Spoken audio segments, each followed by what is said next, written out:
Hello, young people of the internet. Welcome to another episode of BRI's web series Bright and Early, where we talk about the news and history and philosophy and just everything that's striking us and inspiring us and getting us to think about the news this week. So I'm here as always. My name is Rachel Davison-Humphreys. I'm Director of Outreach at BRI, and I'm here with my colleagues Kirk and Gary.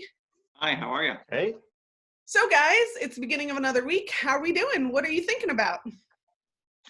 I'm little by little sort of understanding, a number of weeks have passed since we've been home, and I've had time to really start taking a look at, the news, and I'm particularly struck by what working from home is like, but also the whole idea of like how our economy keeps going through all of this. That's what's been on my mind lately. What about you all?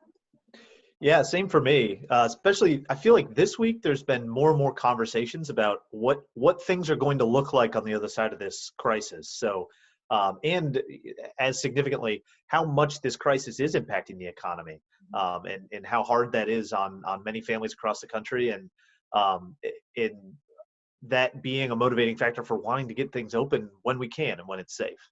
Right. And I think the both of those have been striking me. And then also, since my big outing every week is going to the grocery store, I noticed that I've just been paying more attention to what's in stock or news articles about restrictions or breaks in the production of different products. There was some concern about bacon last week, and so I went out and bought a bunch of bacon because there's all this information about different products and their availability or lack of availability as this continues. And then I was also noticing I was trying to make masks and I couldn't find any elastic anywhere. So I've been thinking a lot about what the supply chain, which is a fancy term for how things are made and get to me as a consumer of them, what that looks like and how it all works and how I should be thinking about it and what research I have to do into the things I want to be able to have access to. So all that's kind of whirling around in my head as I look at news and think about what we're doing in our homes and how we can make our homes more a place we want to be. And so, but I know you guys also think about that. So, Gary, you and I talk a lot about the news actually when we get on calls together. So do you want to talk a little bit about kind of what our process is and how we should be thinking about that? Yeah, I mean, you made a really good point about the grocery store that I had the same experience too. I went the first time 2 days ago, for the first time in about 2 or 3 weeks. I hadn't been there. And it's the same kind of thing where you consider the products that are in there very differently. I had to check ahead of time, where would most likely have a place that had tissues, right? Which, like you said, kind of got me thinking about what were all the decisions that lead to tissues getting to that grocery store by me, and I can go there and get it because I can't make tissues. I have tried. I've got piles of just loose leaf here that just doesn't work. And so that supply chain you're talking about is super important. So I really got to thinking about that, how we get our information and how we understand it. So I sort of put this together a little bit. The idea of economics is massive, and there's the concept of it. There's a reason you have entire courses, entire majors, PhD programs about this massive thing. So I am not going to tackle economics in 3 minutes. But thank you. Yes, none of that here. But I think there's a really interesting part of what you're talking about, which is a key part of that is decisions that are made that lead to our ability to get to the products and services that we need or contribute to it. And so the term fiscal policies I'm going to refer to, it just basically, fiscal is just the decisions being made about money. And these decisions influence output, the tissues being out there, employment, people's ability to have a job, to then pay for things, or to do the things that get the stuff to your stores, and also the prices of those things. I was going to buy tissues online. I'm not going to spend $74 on a box of tissues. But so it's really important. And so I actually turned to a BRI resource to understand this a little bit better. And we have a big resource called Media and American Democracy. And that one really focuses on how we get our information and share information. And within that is an interesting part about public policy. So my getting tissues, I'm just one person. Economics is millions of people that we're talking about here, and really the global economy, you know, right? So there are pieces coming from all over the place. So wrapping your head around that takes some certain steps. One of the important ones is just getting historical context. What is it today compared to the way it was in the past? And a shout out to those who watched our futurism episode. What trends may lead to the future? Because those decisions are going to impact the future, and you have to kind of envision what are the different probabilities and possibilities that are going to happen there. And so that requires gathering facts, but that's a big question, right? How do you get your facts about the economy? Probably lots of different places, and sometimes they may seem to even counter each other. So that's a really important thing, is data, you know, information over time. You can really drill down and really pay attention to those things. You may even decide what day of the week to go to the store based on facts and data. And then decisions, you know, are important to consider who is affected and how they're affected. And the fact that there's not just one thing to do or not, but rather economics are based on many, many people making many, many choices among many, many actions. See how complex it gets? So it's even overwhelming, but it's a question that, of course, I encourage you, as you are observing your world and perhaps still keeping your journal, to ask yourself, how do you stay updated about the economy? Where are you getting your information from? And how are you drilling down into that information for yourself? And then the idea of public policy kind of goes beyond not only yourself, but into your community and the people around you, and your local and your state, and even the national governments. What are the responsibilities of us and others related to the economy and the government itself? But then even more specifically, what economic decisions are most impacting you and those around you? It could be, you know, the whether or not checks are coming, or like we mentioned, the groceries, or just what you plan on doing next week. What decisions that are being made, how are they impacting you, are just really important things to consider. So something to think about for now.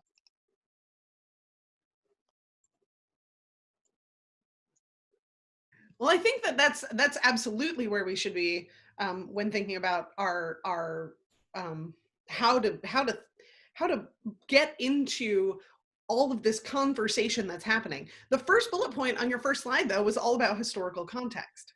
Mm-hmm. And unfortunately, this is not the first time, nor will it likely be the last, that America has disruptions in the economy, right? So we were talking about this the other day, just in my lifetime, right? We had the 2000-2001 crash because there was a dot-com bubble. Then we had 9/11, which threw the economy into a tailspin. Then we had the 2008 recession, and now we have the 2020 disruption.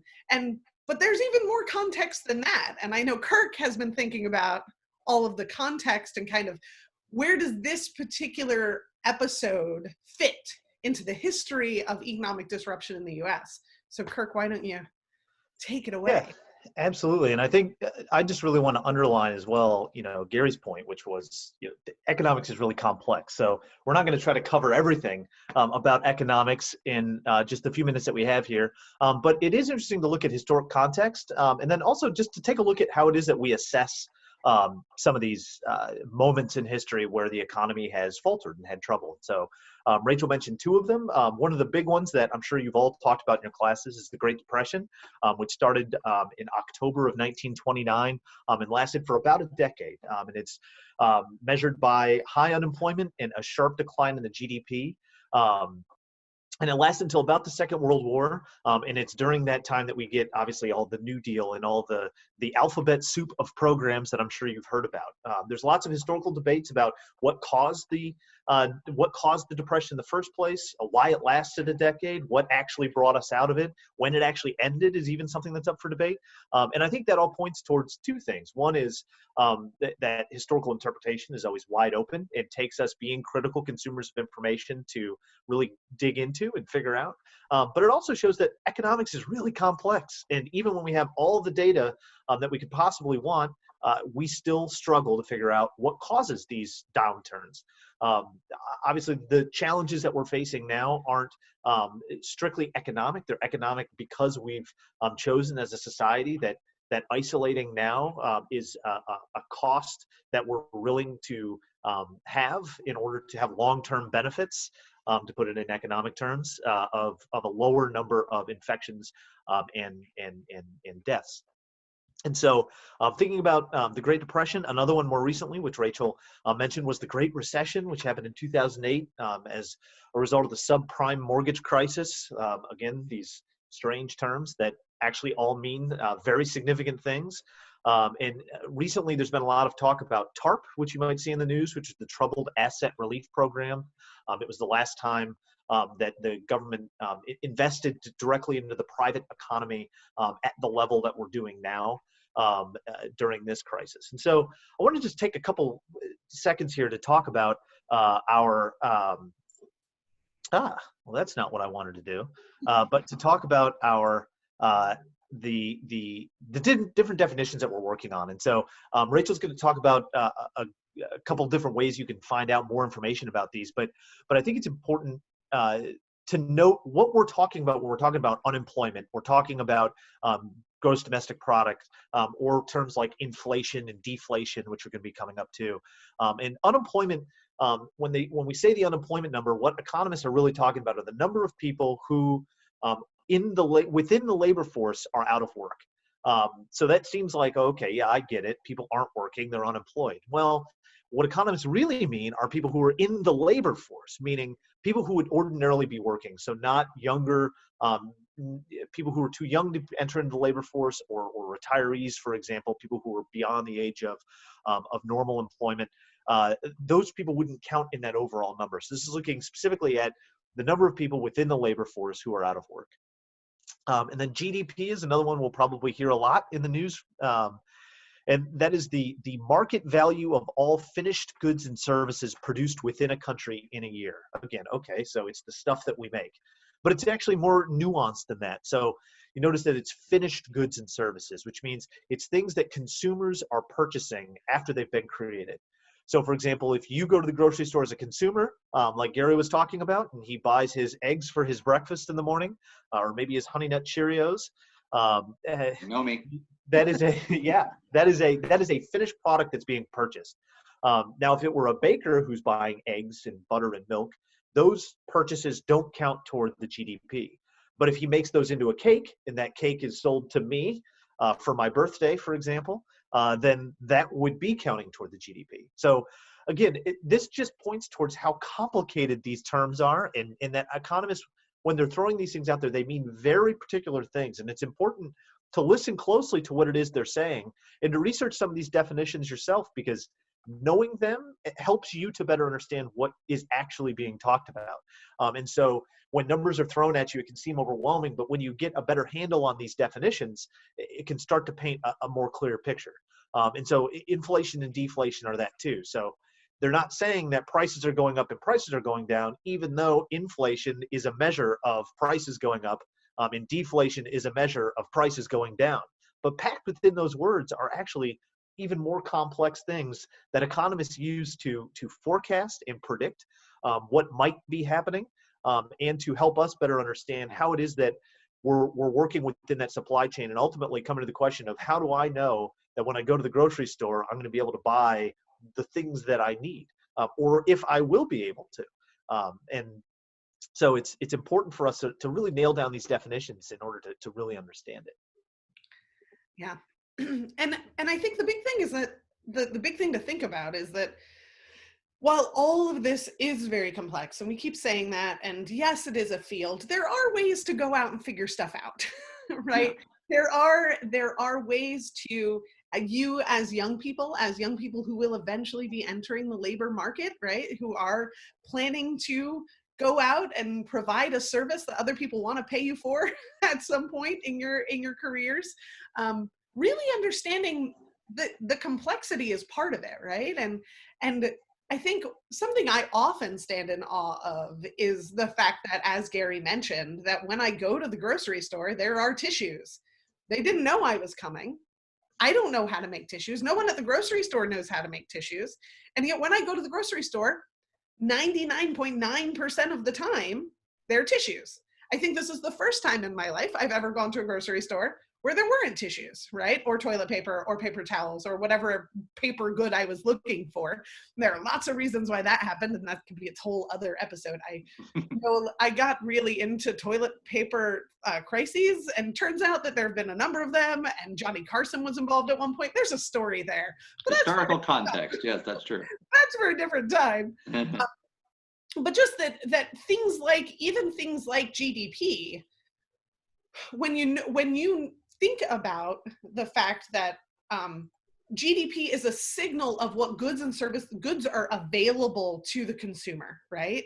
It going up and down signals to us what goods are available. By looking at all that data, it tells us the overall health of an economy, because it tells us the overall availability of certain goods, right?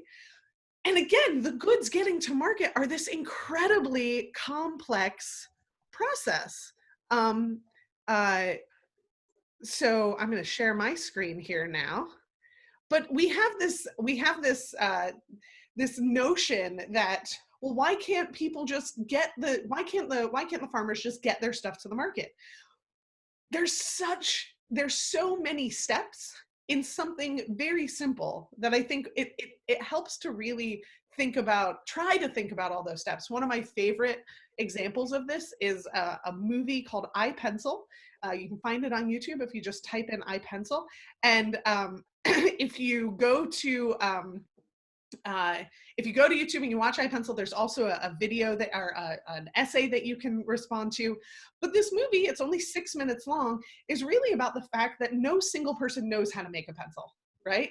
Because there are so many pieces, right? The graphite, the ferrule, the eraser, the paint, the wood. And then you have to think about all the complex processes that get all of those pieces to you, and all the complex processes that get all those pieces, like the factory, like the machine that takes down the trees that makes the particular type of wood that this particular type of pencil needs, right? And so when you think about all that complexity, it really is awe-inspiring for me that anything ever gets to market, especially when there's a crisis, right? Like, this is incredibly powerfully inspiring that so many people coordinate peacefully together to bring the things that I want, and they don't even know me, right? Now, all that said, knowing that usually when I go to the grocery store, everything that I want is there, and then seeing that it's not, can be a little concerning, right? And can be a little scary. And a lot of people have real concerns, especially if you don't always have the money to be able to go to the grocery store at the same time. So you don't have the time to be able to like shop around, or you don't have access to multiple grocery stores. So I know Kirk has friends up in Michigan, northern Michigan, I think it was, who had restrictions on what they could buy because they just didn't get deliveries very often. Is that right, Kirk? Yeah, no, that's right. Especially in more rural areas, and maybe many of you watching this now are experiencing this. But where the supply chain is really extended, and just because of distance and lower population, those calculations change on who's producing what, and buying what, and so it can lead to shortages. So when we see stories like this, maybe we get frustrated, or we get angry, or we get concerned because why dairy farmers across America are dumping their milk. That's a complex question. Turns out that milk is a daily product, and if there's any disruption in the supply chain for milk, you have to be they can't hold on to the milk because you have to milk cows every day. So milk in particular is particularly fragile when it comes to disruptions, and people, if there aren't enough truckers to move the milk, they can't store it and they have to keep producing it. It's not like they can just stop the machines. You can't stop a cow from producing milk. So, but then you see things like this too, where because coronavirus has hurt demand, there's an Idaho farm that's just asking people to come take their potatoes. Why would they be doing that? Well, that and this, where restaurants are transforming into grocery stores, I didn't know this because I wasn't as concerned about grocery store supply chains as I am right now. So I was curious, why am I seeing stores like this? And I learned that there are two different grocery markets in the United States that are really quite separate when it comes to the supply chain and how they get their goods. There's the restaurant market, which is a wholesale market, and then there's the consumer market, which is the grocery store market.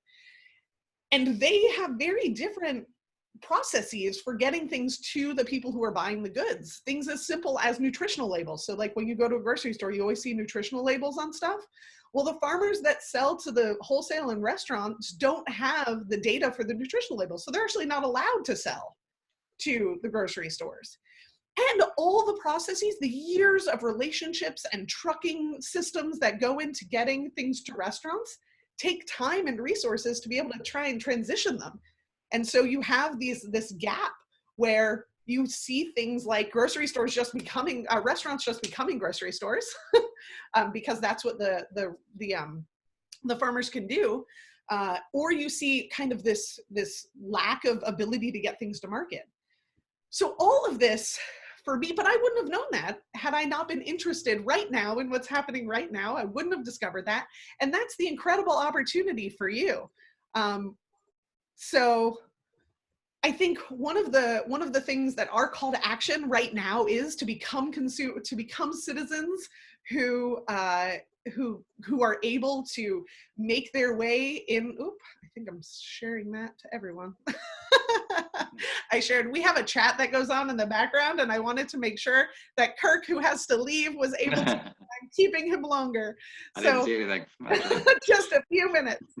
But I think that we have an incredible opportunity to